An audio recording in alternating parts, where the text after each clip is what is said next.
Hello दोस्तों, good morning. स्वागत है एक बार फिर से आप सभी का Mishra ji technical YouTube channel में। दोस्तों आज है 15 नवंबर और आज की इस वीडियो में हम लोग बात करने वाले हैं 15 नवंबर 2020 के करंट अफेयर के सभी इंपॉर्टेंट क्वेश्चंस के बारे में। तो पूरी वीडियो ध्यान से देखिएगा, पूरी वीडियो डिटेल में आपको समझाई गई है। अगर आप इनमें से किसी भी एग्जाम की तैयारी कर रहे हो तो ये वीडियो आपके लिए काफ़ी ज़्यादा हेल्पफुल होने वाली है। तो वीडियो को जल्दी से कर दीजिए लाइक और अपने दोस्तों के पास भी इसे शेयर कर दीजिए। अगर आप चैनल पर पहली बार आए हैं, चैनल पर पहली बार वीडियो देख रहे हैं तो चैनल को सब्सक्राइब करके बेल आइकन को भी प्रेस कर देना, जिससे आने वाली वीडियोस का भी नोटिफिकेशन आपको मिलता रहे। चलिए दोस्तों बात करते हैं लास्ट डे के क्वेश्चंस की। लास्ट डे का हमारा पहला क्वेश्चन था, हाल ही में यूएई और किस देश के बीच अमेरिका ने शांति समझौता कराया था। तो यूएई और इजराइल के बीच दोस्तों अमेरिका ने शांति समझौता कराया था। ठीक है, किसके बीच? इजराइल के बीच। इजराइल कल ऑप्शन में नहीं दिया गया था आपको, तो ध्यान रखिएगा। यूएई और इजराइल के बीच शांति समझौता किसने कराया था? डोनाल्ड ट्रंप ने, अमेरिका ने। ठीक है, अगला था, इंटरनेशनल टेबल टेनिस फेडरेशन का मुख्यालय कहाँ पर स्थित है?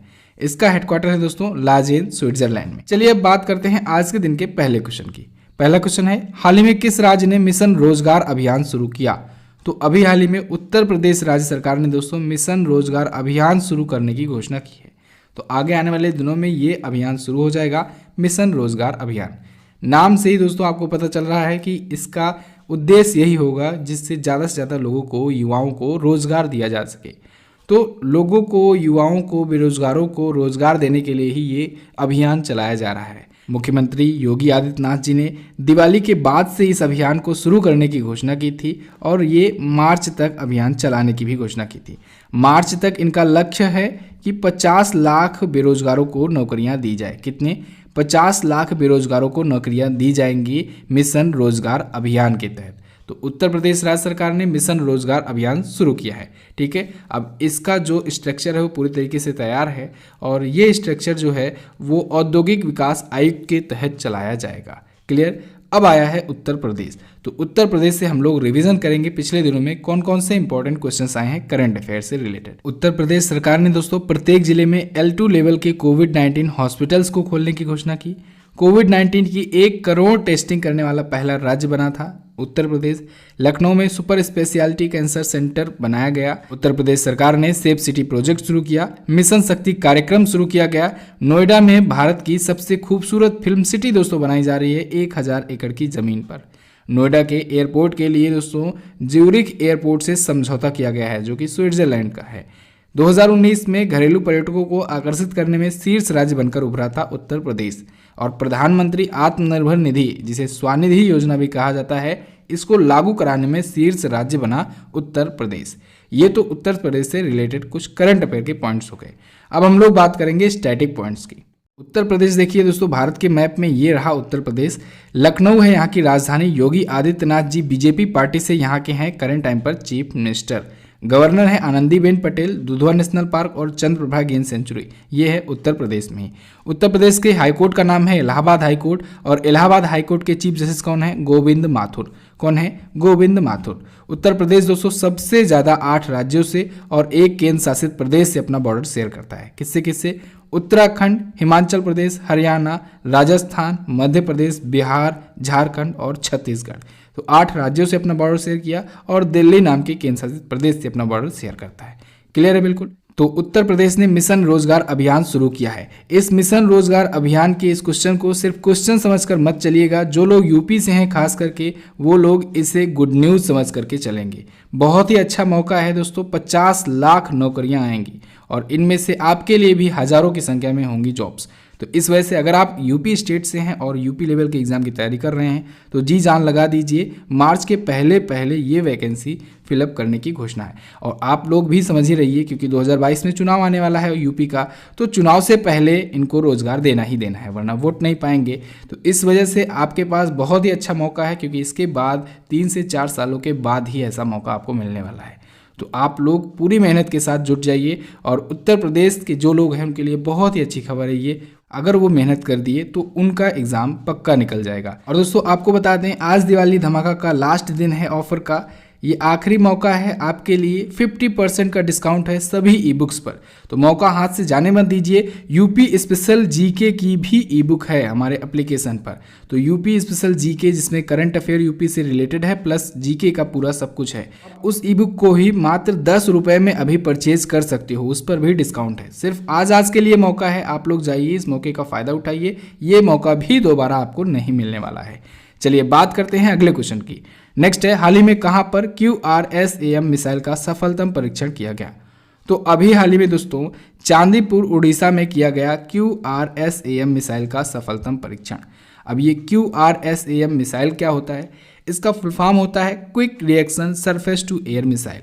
क्या होता है? Quick reaction surface to air missile. इसका मतलब ये होता है अगर हमारे ऊपर कोई एयर अटैक होता है, कोई ऊपर से मिसाइल अटैक कर रहा है, तो फिर उसके रिएक्शन में जवाब देने के लिए, उसको वहीं पर एयर में ही डिस्ट्रॉय करने के लिए जो मिसाइल दागी जाती है उसे कहा जाता है quick reaction surface to air missile. जैसे आप लोग S-400 मिसाइल देखते हैं, ये भी उसी का काम करता है। हालांकि ये जो QRSAM मिसाइल है ये छोटी रेंज की होती हैं, इसकी रेंज है 30 किलोमीटर, और जबकि S-400 की रेंज आपको पता है 400 किलोमीटर की रेंज है, जो रूस दे रहा है भारत को, जल्द ही देने वाला है। ये भी आपको ध्यान में रखना चाहिए, ठीक है। तो भारत ने चांदीपुर ओडिशा में QRSAM मिसाइल का सफलतम परीक्षण किया है। इसकी रेंज कितनी? 30 किलोमीटर की। इसे सिंगल रॉकेट लॉन्चर से लॉन्च किया गया है, पूरी तरीके से स्वदेशी रूप से निर्मित है ये। अच्छा दोस्तों, इसका उपयोग और कहाँ पर किया जा सकता है? अगर कोई ड्रोन उड़ रहा हो ऊपर, उसको डिस्ट्रॉय करने में यूज किया जा सकता है। किसी का विमान हो किसी दुश्मन देश का, उसको नष्ट करने में इसका यूज किया जा सकता है, ठीक है। और मिसाइल वाला मैंने आपको बताया ही। तो ये जगहों पर भी QRSAM मिसाइल का यूज किया जा सकता है। पूरी तरीके से स्वदेशी निर्मित है। तो बनाया किसने होगा? DRDO ने बनाया होगा, defence research and development organisation ने बनाया है, ठीक है। DRDO ने दोस्तों पिछले दिनों में बहुत सारी टेस्टिंग की हुई है, और इनमें से DRDO की मैक्सिमम टेस्टिंग की मैंने आपको एक वीडियो दी हुई है। आप उस वीडियो को भी देख सकते हैं। MZT ऐप पर सर्च करेंगे या फिर यूट्यूब पर ही सर्च करेंगे, आगे में MZT एजुकेशन लिख दीजिएगा, आपको वीडियो मिल जाएगी। बहुत इंपॉर्टेंट वीडियो है। चलिए अगला देखते हैं। दिल्ली सरकार ने ई वाहन सेवा एक्सेस के लिए कौन सा ऐप लॉन्च किया? तो दिल्ली राज्य सरकार ने दोस्तों ई वाहन सेवा एक्सेस के लिए अभी हाल ही में जन सेवा ऐप लॉन्च किया है। कौन सा? जन सेवा ऐप लॉन्च किया है। ये एप्लीकेशन क्यों लॉन्च किया गया है? ये एप्लीकेशन दोस्तों जो कोरोना वायरस के मरीज हैं, जो संक्रमित हैं, उनको फ्री में ई वाहन सेवा उपलब्ध कराने के लिए किया गया है। अब देखिए, कोरोना वायरस मरीजों के लिए किया गया है, लेकिन यहाँ पर कंडीशन ये है कि वो जो कोरोना वायरस से पीड़ित मरीज हो उसकी कंडीशन क्रिटिकल नहीं होना चाहिए।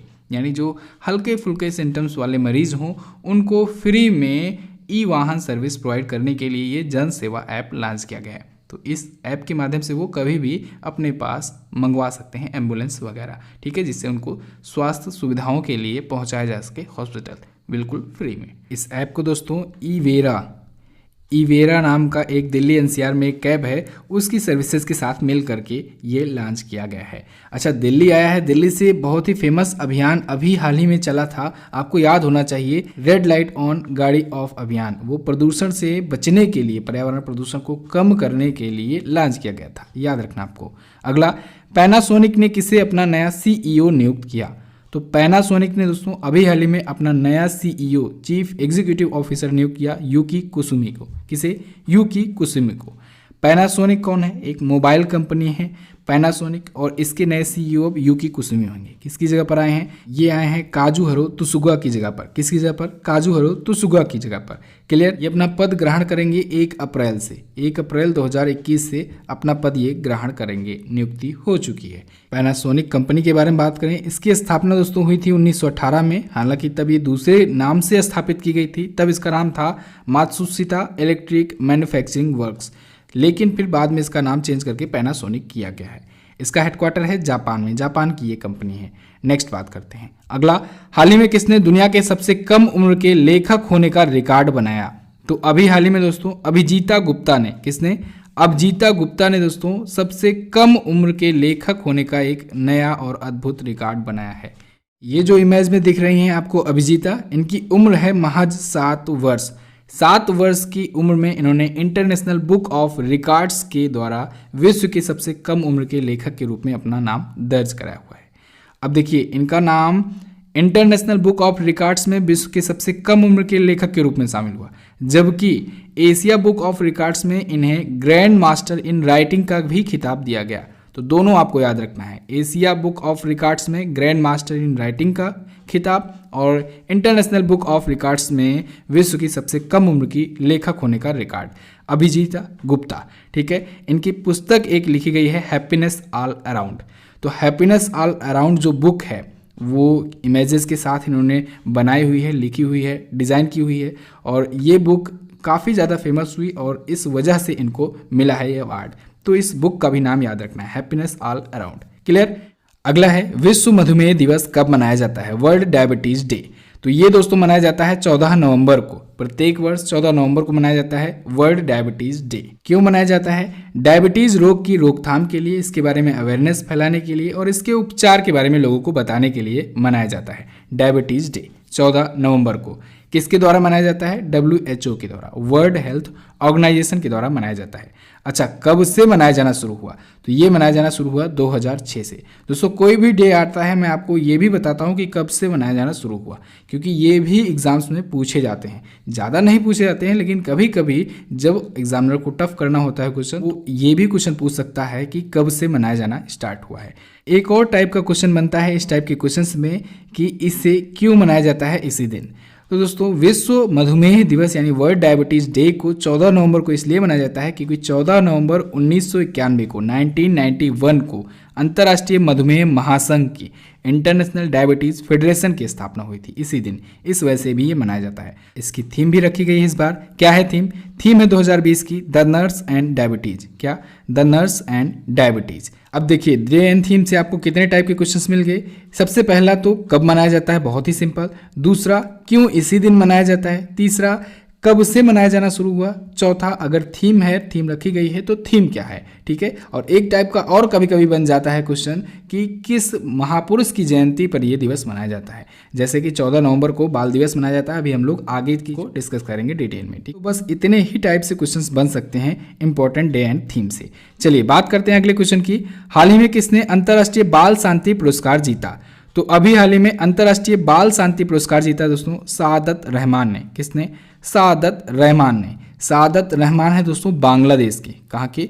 बांग्लादेश के हैं और इन्होंने जीत लिया है अंतर्राष्ट्रीय बाल शांति पुरस्कार। क्यों जीता है? इन्होंने दोस्तों साइबर बुलिंग के बारे में युवाओं को शिक्षित करने के लिए, ट्रेन करने के लिए, एजुकेट करने के लिए इनका जो भी प्रयास रहा है उस वजह से इनको अंतर्राष्ट्रीय बाल शांति पुरस्कार दिया गया है। साइबर बुलिंग क्या होता है? साइबर बुलिंग दोस्तों आप लोग सुने होंगे कि फ़ोन करके OTP मांगते हैं, उसके बाद फिर पैसा बैंक से ट्रांसफ़र कर लेते हैं। तो इन सब चीज़ों को साइबर बुलिंग कहा जाता है। ठीक है, साइबर के थ्रू जो मनी का क्राइम होता है, मनी रिलेटेड क्राइम होता है, उसे कहा जाता है साइबर बुलिंग। क्लियर है? तो साइबर बुलिंग से बचने के लिए, उसके बारे में लोगों को अवेयर करने के लिए, एजुकेट करने के लिए ही इनको ये अवार्ड दिया गया अंतर्राष्ट्रीय बाल शांति पुरस्कार। नेक्स्ट बात करते हैं। अगला है इम्पैक्स द्वारा जारी प्रवासी नीति सूचकांक में शीर्ष राज्य कौन बना?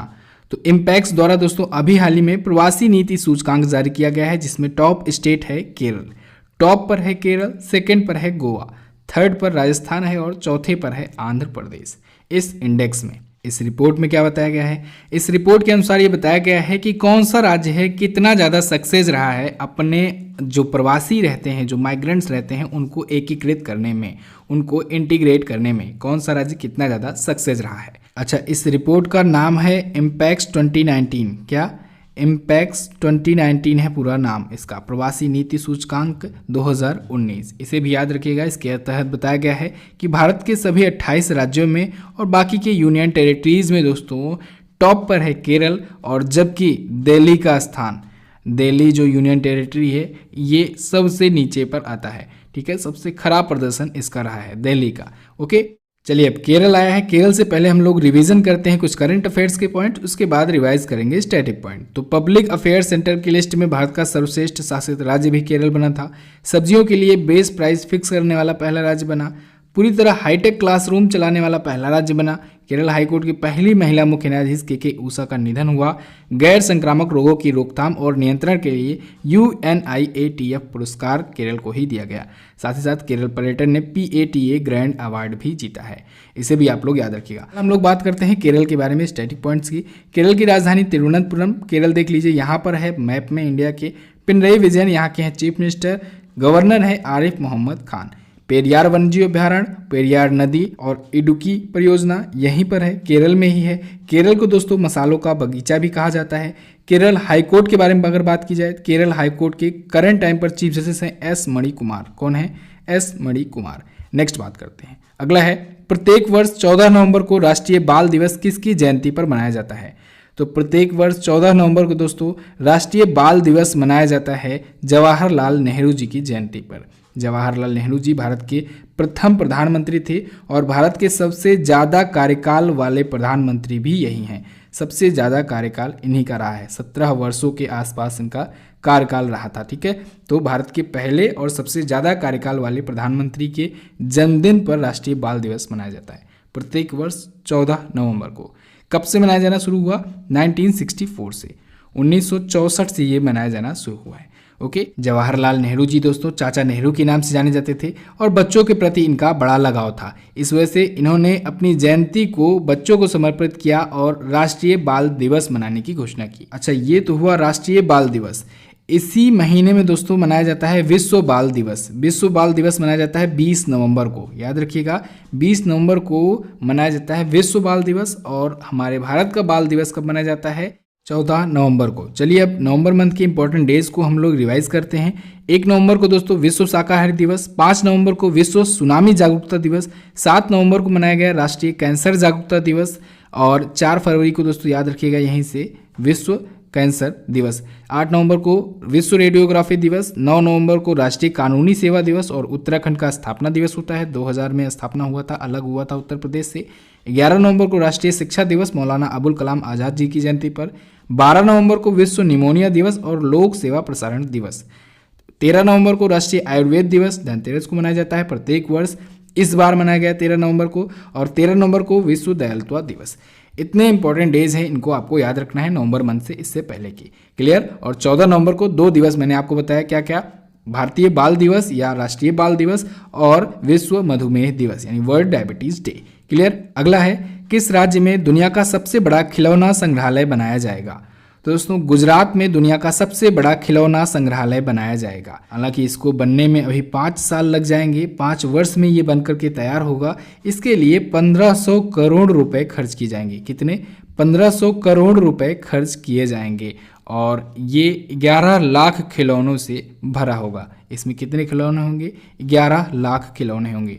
तो गुजरात में बनेगा world's biggest toy museum. Clear है? चलिए अब गुजरात आया है, गुजरात के बारे में जानिए। गुजरात की राजधानी है गांधीनगर। ये रहा गुजरात। मुख्यमंत्री हैं विजय रूपाणी बीजेपी पार्टी से। आचार्य देवव्रत जी यहाँ के गवर्नर हैं। गिर नेशनल पार्क और नल सरोवर पक्षी अभ्यारण्य ये है गुजरात में ही।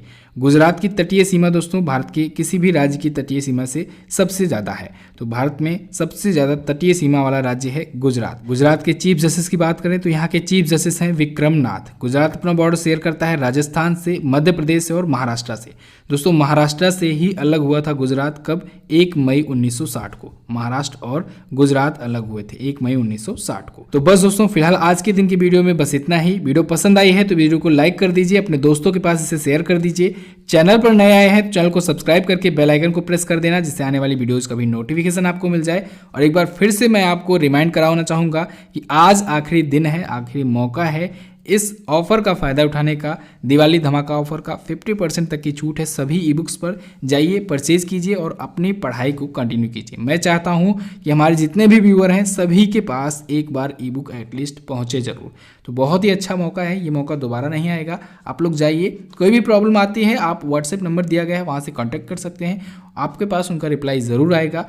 चलिए अब बात करते हैं हम लोग क्वेश्चन ऑफ द डे की। आज का पहला क्वेश्चन है आपके लिए, विश्व दयालुता दिवस कब मनाया जाता है? अगला है हाल ही में टिल वी विन नामक पुस्तक किसने लिखी? दोनों ही क्वेश्चन है इंपॉर्टेंट, दोनों के बारे में आप काफ़ी कुछ लिख सकते हो, प्रयास जरूर कीजिएगा डिटेल में लिखने का। चलिए दोस्तों बस फिलहाल रखते हैं इतना ही वीडियो में। इन दोनों वीडियोस को भी देख लीजिए, चैनल को सब्सक्राइब कर लीजिए। मिलते हैं अगली वीडियो में, तब तक के लिए नमस्कार, जय हिंद, वंदे मातरम।